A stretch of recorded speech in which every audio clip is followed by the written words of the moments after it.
हनुमान जी और मातंग आदिवासी की कहानी भारतीय पौराणिक कथाओं और आदिवासी लोक कथाओं का अद्भुत समागम है। यह कथा एक ओर हनुमान जी के आदर्श व्यक्तित्व को दर्शाती है, तो दूसरी ओर मातंग आदिवासियों के धैर्य, भक्ति और उनके संघर्ष की महानता को भी उजागर करती है। हनुमान जी त्रेता युग के महावीर, राम भक्त और महाशक्तिशाली वानर हैं। उनका जन्म अंजना देवी और केसरी के घर हुआ, लेकिन वे पवन पुत्र भी कहलाते हैं क्योंकि उनकी माता ने वायु देवता की कृपा से उन्हें जन्म दिया था। हनुमान जी की शक्ति, बुद्धि और निस्वार्थ सेवा भाव के कारण वे भगवान राम के अनन्य भक्त बने और रामायण में उनका महत्वपूर्ण योगदान रहा। हनुमान जी केवल युद्ध कौशल में ही माहिर नहीं थे, बल्कि भक्ति, धर्म और सेवा के अद्भुत प्रतीक थे। मातंग एक प्रमुख आदिवासी समुदाय था, जो दक्षिण भारत के जंगलों में निवास करता था। मातंग आदिवासी अपने संघर्ष और दृढ़ संकल्प के लिए जाने जाते थे। हालांकि वे समाज के अन्य हिस्सों से प्रायः अलग थलग रहते थे और उन्हें मुख्य धारा के समाज में कमतर समझा जाता था। कहानी का प्रारंभ तब होता है जब मातंग ऋषि, जो स्वयं एक महान तपस्वी थे, अपने आश्रम में तप कर रहे थे। मातंग आदिवासियों को समाज के उच्च वर्गों से बार बार तिरस्कृत किया जाता था और वे अपनी पहचान की तलाश में थे। मातंग ऋषि ने हनुमान जी की महिमा के बारे में सुना और समझा कि हनुमान जी जैसे महापुरुष की भक्ति ही उनके समुदाय को सही दिशा दिखा सकती है। मातंग आदिवासी अपने तपस्वी ऋषि के पास गए और उनसे विनती की कि वे उन्हें भी हनुमान जी के भक्ति और सेवा में समर्पित करें।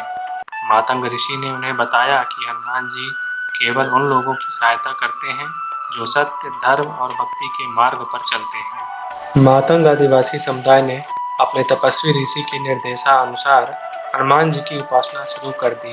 वे जंगल में कठिन तपस्या करने लगे। केवल प्राकृतिक संसाधनों पर निर्भर रहते हुए उनकी भक्ति इतनी प्रबल थी। हनुमान जी ने अपने भक्तों की प्रार्थना को स्वीकार किया और मातंग ऋषि के आश्रम प्रकट हुए। अब हनुमान जी को देखकर मातंग आदिवासियों की खुशी का ठिकाना नहीं रहा। उन्होंने हनुमान जी की आराधना की और उन्हें अपनी समस्याओं से अवगत कराया। हनुमान जी ने कहा, तुम्हारी भक्ति और तपस्या से मैं अत्यंत प्रसन्न हूँ।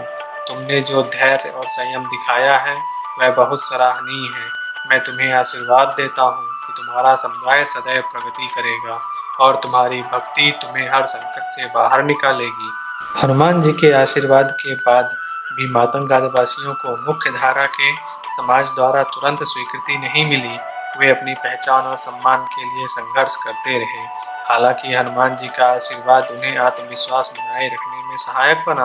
वे अपनी संस्कृति, परंपराओं और मूल्यों को संरक्षित करते हुए आगे बढ़ते गए। समय के साथ उनकी भक्ति और सत्यनिष्ठा का प्रभाव समाज पर पड़ने लगा। लोगों ने देखा कि मातंग आदिवासी न केवल परिश्रमी और निष्ठावान हैं, बल्कि उनके भीतर गहन आध्यात्मिकता भी है। हनुमान जी की कृपा से वे अपने अंदर अद्भुत शक्ति और आत्मनिर्भरता का अनुभव करने लगे। उन्होंने अपनी समस्याओं का समाधान अपने धैर्य, मेहनत और हनुमान जी की भक्ति का माध्यम से किया। हनुमान जी ने दिखाया कि भक्ति और परिश्रम का कोई विकल्प नहीं है।